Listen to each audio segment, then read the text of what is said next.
Rain hammered the gas station roof when a tiny hand tapped the chest of a man in a leather vest. His patch read, Lions MC. His eyes went soft. The girl whispered, I'm lost. Engines idled. People stared. What happened next would hush an entire town. Right there, everything changed.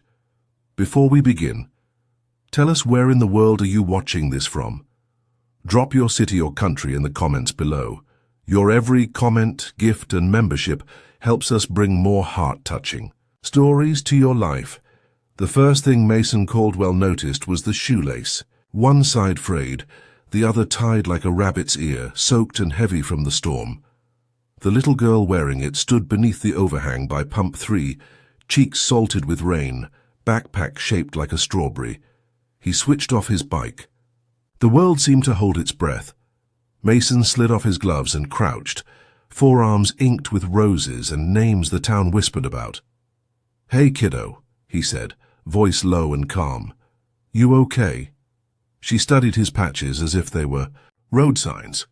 I can't find Mom. The words arrived like a broken kite tugging. The cashier inside picked up a phone. A minivan slowed. 2 teenagers sneered and filmed. Mason lifted his chin toward the warm light of the station store. Let's get right.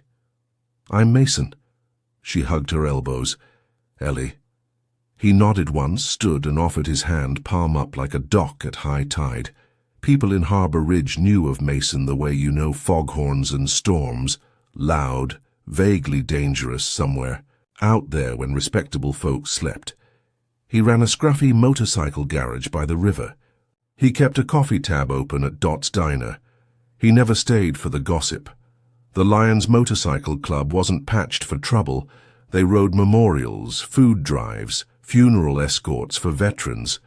Still, decals on helmets make easy villains.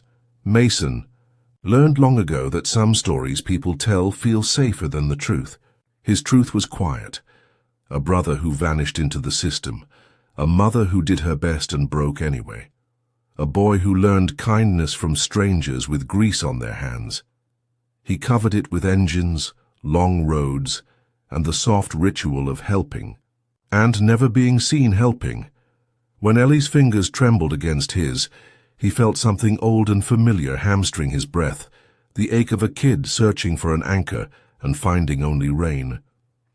Inside the station, fluorescent lights flattened. Everything. The clerk slid napkins and a lukewarm cocoa across the counter, eyes flicking to Mason's vest. Ellie perched on a stool, small legs swinging, wet socks wicking heat. Can you tell me anything about your mum? Mason asked, keeping his voice soft. Ellie pressed the cocoa lid with both hands as if steadying a boat. She was here. We stopped for gas. I counted blue cars. Then she wasn't. Mason glanced at the door. He knew how fast fear could multiply. Do you have a phone number? Ellie unzipped her strawberry backpack. Out spilled a folded paper crown, a crayon drawing of a lighthouse, and a charm bracelet shaped like a tiny loaf of bread. Mason smiled. You like to draw? She nodded. The bracelet clinked like a clue. He turned it gently. Stamped on the clasp. Harbor Light. The clerk's call connected. He mouthed, Sheriff. Outside, headlights gathered like moths. Truly, the sheriff arrived with a murmuring convoy, salt-sprayed SUV, wipers ticking like a metronome. Deputy Ruiz stepped out first, hand open, palm visible. Sheriff Ada Quinn followed, hat tucked under, her arm, hair escaping at the temples. She clocked the vest, the kid, and the curious crowd. Sir, she said, not unkindly, step aside so we can talk to the child. Mason didn't move closer, didn't move away. She approached me, he said. Body cam will show it. Ruiz's camera blinked red. Ellie looked between uniforms and leather patches, deciding who felt safe. Mason, she whispered, tugging his sleeve. He crouched again so she could be eye level with someone. They're helpers, he said, and we're going to find Mom. Sheriff Quinn's posture softened by a single degree. "Kid, what's your name?" "Ellie Hart," Ruiz typed. A woman behind them muttered, "Can't trust bikers." Another answered, "He turned off his engine." A man filmed from too close. Tension moved through the room like static looking for a spark. "We've got a BOLO out on a silver sedan that stalled near mile marker 19, Ruiz said into his shoulder mic. Quinn squinted at Ellie's drawing. "That lighthouse looks familiar." Mason tapped the charm. "Harbor Light Bakery." Quinn tilted her head. "On River Street. You know it?" "Dot's sister runs it," Mason said. He sipped his breath. Steadying. "They stamp their charms for kids' birthdays." Ellie looked up. "I was 6 yesterday," she added, apologizing for it somehow. Quinn's mouth changed shape. "Happy birthday, Ellie." The deputy's radio crackled. "We've found a silver sedan by the old mill, empty." The room held very still. A rumor started. Abandoned car by the river. A woman covered her mouth. Ellie's cocoa shook. Mason's jaw flexed. "Empty doesn't mean danger," he said, voice flat against panic. "Could mean she walked for help." Quinn studied him for a beat, then nodded like she'd chosen a card. "You ride lead," she said. "We'll follow your lights." They stepped into the weather like walking into a drum. Lions members were already there. Rook, Jazz, Pearl helmets, some with neon rain covers that made them look like dangerous tulips. Mason lifted Ellie onto his bike's passenger seat, not to ride, just to get her above the fear. He wrapped his spare rain jacket around her shoulders. "Coin trick?" he offered, flipping a quarter across his scarred knuckles. Ellie watched, a small smile surrendering. "How?" "Practice and patience," he said. "We'll use both." Quinn drew maps on the hood of her cruiser. Teams split. Dot's diner became base camp. Lights pierced the storm, moving like a river of comets along streets that knew every boot in town. Ellie clutched the lighthouse drawing. "Why do you have flowers on your arms?" she asked suddenly. Mason looked at his tattoos. "They remind me to grow toward the light," he said, surprised by his own answer. She nodded like that fit easily into her world. "Me too," she whispered, almost to the rain. Harbour Ridge at night was a patchwork quilt. Porches lit like stitches. Alleys dark as folded corners. They checked the mill first. The sedan sat crooked, hood up, as if exhaling too hard. Sheriff Quinn angled her flashlight through the window. Purse on the seat, no keys, a child sticker of a strawberry on the dash. "That's mine," Ellie whispered, small hand tightening around Mason's. "Mom said we'd get pie after." Mason felt the ground tilt, steadied both of them with his stance. "Then we'll head where Pie lives," he said, pointing toward River Street. The radios hissed, "Negative at the Mills office. Tracks in mud heading south." Rain washed everything into forgetfulness. At the bakery, the door sat unlocked, bell too weary to ring. Warmth and cinnamon rose like a memory. A flour-dusted woman, Marie, looked up, startled. "Mason, Sheriff, we're closed." Mason held up the charm bracelet. Marie's face folded. "I know that clasp. We give them birthday loaves. That one's for Ellie Hart." Marie set a tray down, as if noise might break something fragile. "Nora Hart works nights at St. Bridget's," she said. "She's Ellie's mom, comes here on Saturdays for day-old loaves. Pays even when I wave her off." Sheriff Quinn's radio skittered. "Dispatch. St. Bridget's confirms Nora clocked out early to get her car, reporting it stalling near the mill." Marie wiped her palms on her apron. "Nora's phone." "Dead," Ruiz answered, scanning a screen. "Voicemail full." Mason looked at a bulletin board by the register. Harvest Fair, volunteers needed. A Polaroid of Nora and Ellie frosting on their noses. Beneath it, in small handwriting, "We build our own small lighthouses." Mason touched the frame with 2 fingers, an old biker's blessing. Outside, engines settled like hounds taking wind. Marie handed Ellie a fresh loaf shaped like a braid. "For courage," she said. Ellie's shoulders dropped, body remembering warmth. "What if Mum is scared?" she asked. Mason answered, "Then we bring our lights to her." They fanned. Out along River Street. Lions rode slow with hazards blinking, illumination instead of noise. Mason walked point, Ellie riding high in the sheriff's SUV with Quinn, peering out like a sailor reading coastlines. At the old cannery a shadow moved. Ruiz lifted a hand. Tension jumped from man to man like a spark looking for tinder. A figure stepped into the spill of light, just a teenager, soaked, peeling a sticker off a lamppost. He stared at Mason's vest and smirked. "Town's pet monster," he said, just sharp enough. Mason considered the boy's window rattle bravado and let it pass through. Ellie's voice came tentatively through the SUV's cracked window. "He's not a monster," she said. The boy blinked, face rearranging. Somewhere, a siren wailed and faded. They moved on, hope pulling them like a wire. At the bridge, they found a scarf snagged at the rail, rain-dark and fluttering. Ellie pressed small fingers to the glass. "Moms," she breathed. Quinn met Mason's eyes. They both heard the river. The river in flood sang a hard song, one Mason respected like gravity. Quinn anchored a rope to the cruiser and clipped in without waiting for ceremony. Rook and Pearl flanked her. Mason stayed with Ellie, keeping his face calm, his hands steady on the SUV's doorframe.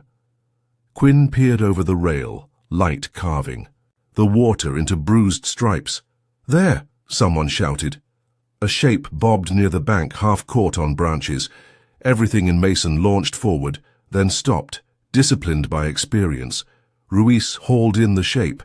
It turned out to be a trash bag, bloated, sick joke of a silhouette.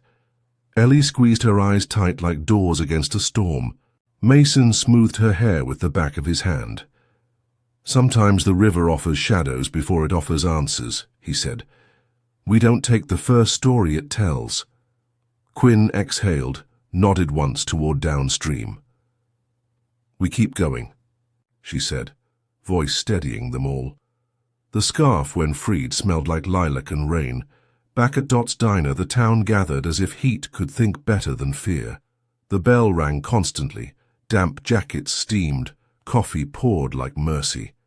Dot herself moved between tables with pie plates like offerings, a battlefield medic in an apron. Mason settled Ellie in a corner booth, slid a plate of French fries between them, and drew the Lighthouse from her crumpled page on a napkin. "Tell me everything you remember," he said. Ellie tucked one leg under her, chin resting on knuckles. "Mom said the lighthouse was ours, not the real kind. The kind you make." Mason nodded. "Like people who show up with light." She pointed to the drawing. "I remember the stripes," she said. "Red, white, red, white, blue roof." Mason's pen paused. The Harbor Light Bakery's sign had a grey roof. Another place wore blue. The old Watchtower on County Road 7 painted for the Harvest Fair. He felt the thought click into place like a gear catching a chain. "County Road 7, Mason said, to Quinn near the coffee station, voice low but certain. "The old lookout tower, they repainted it last month, blue roof."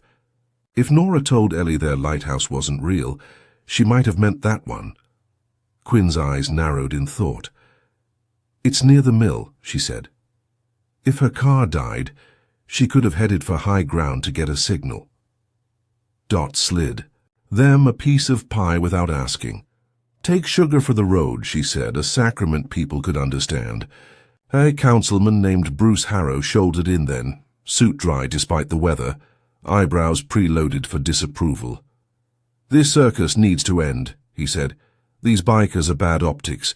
Tourists will think—" Quinn cut him off with a glance that rewritten men. Mason kept his eyes on Ellie. Harrow leaned close anyway.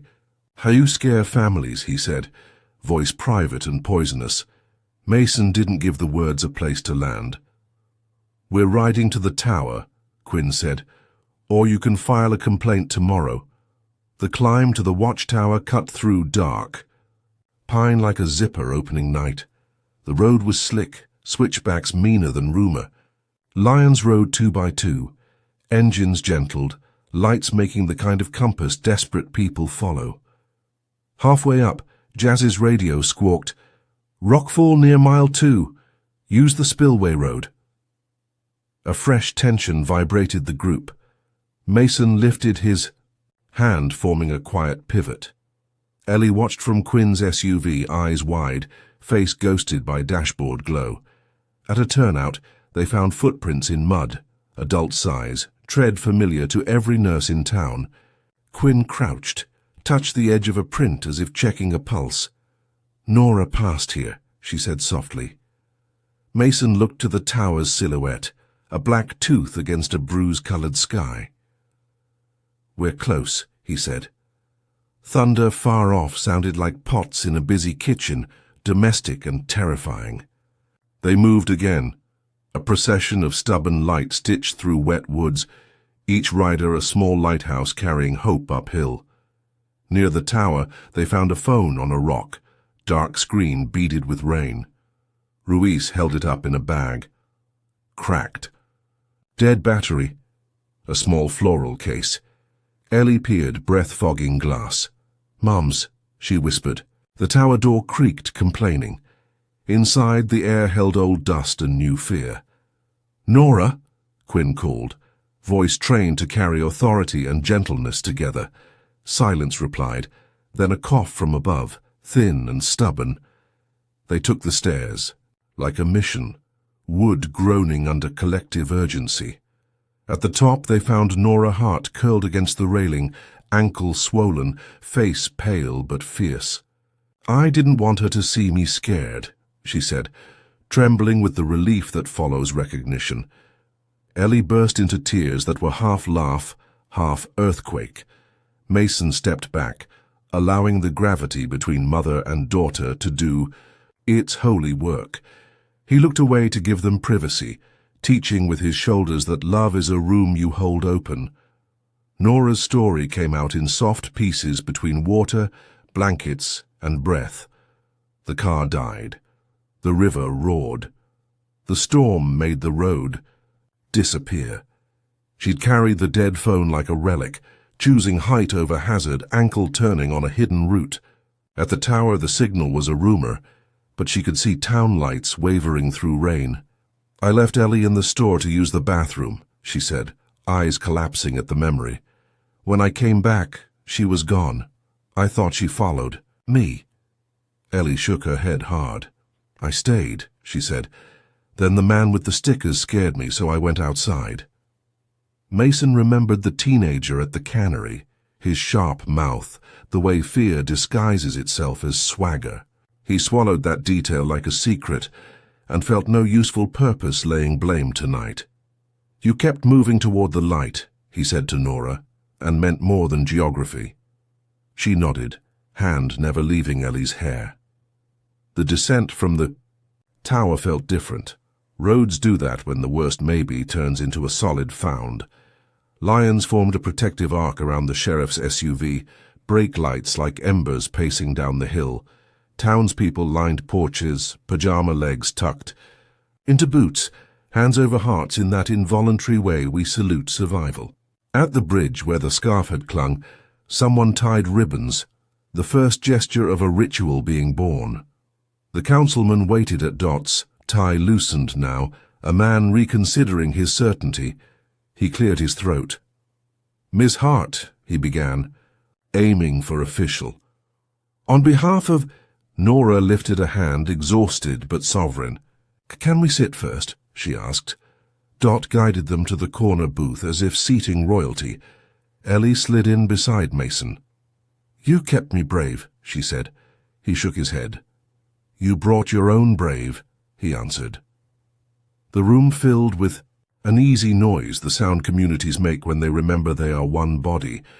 When the plates arrived, grilled cheese cut on the diagonal, chicken noodle soup that smelled like forgiveness, the first tears came quiet, like a tide rising under the table. Ellie fished in her backpack and pulled out the charm bracelet. "For your flowers," she told Mason, motioning to his tattoos. He tried to refuse, but Nora backed her daughter with a nod. "Please," she said. "I want to remember this." "Right." Mason clasped the tiny loaf beside a rose, surprising himself with how much it steadied him. Dot snapped a Polaroid without warning, 3 faces, tired and lit from the inside. On the other side of the diner, the councilman stood. "I misread the story," he said to the room. "Tonight's heroes wore leather and carried light." There were no cheers, only an exhale, as if everybody had been waiting to release something. Heavy they didn't need anymore. Outside, the rain slackened into a hush that made the neon sign sound like prayer. Later, as the crowd thinned, Quinn slid into the booth across from Mason.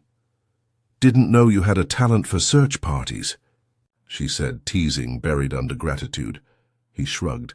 "Spent a childhood being looked for and not found," he said, the honesty landing gently, a thing set carefully on a table. Quinn's face changed. "Your brother?" Mason nodded once. "We were 4 years apart. Last I heard, he was in Boise working construction. People are lighthouses for each other, Sheriff. Sometimes you never learn their names."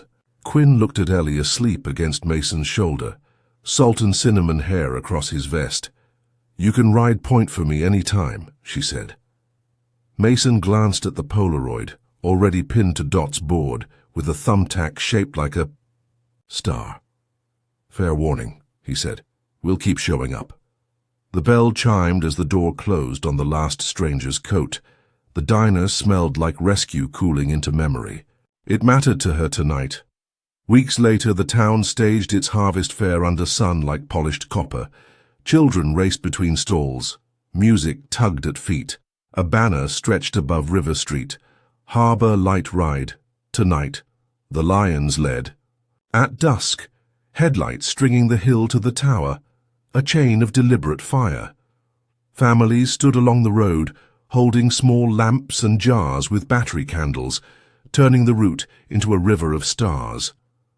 Nora and Ellie waited near the bakery. When Mason rolled by, Ellie raised a lighthouse she had built from cardboard and faith. Its roof was blue. Its windows glowed with tea lights. She'd written one word in marker along its base. Found. Mason. Pressed his palm to his chest without slowing. A pledge returned. People whispered that a town could choose its stories on purpose, and they were choosing this one. The councilman carried a crate of lanterns like pennants. Quinn laughed at something, Dot said, and didn't stop quickly. That night after the ride, Mason parked by the river and listened to water work its ancient math. He unclipped the charm bracelet from his vest and turned it in his hands until the tiny loaf found the light. He thought about names he'd never learned who had nevertheless kept him alive, and about the little girl who had taught a town how to be brave again.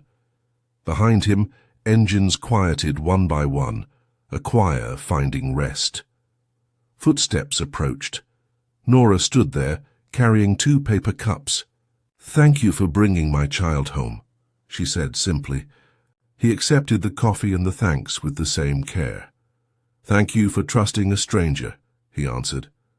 In the dark, the lighthouse on the hill winked like it had always been there. Mason smiled, a small, private thing. "We build our own small lighthouses," he said, and knew it was true. The river kept the secret in motion. He breathed easier. If this story lit a small lighthouse in you, tap like, subscribe to Stories That Sparks, and press the bell. Tell us where you're watching from in the comments. Your words keep these lights burning. Until the next ride, stay kind, stay brave, and keep building light for someone else. Always.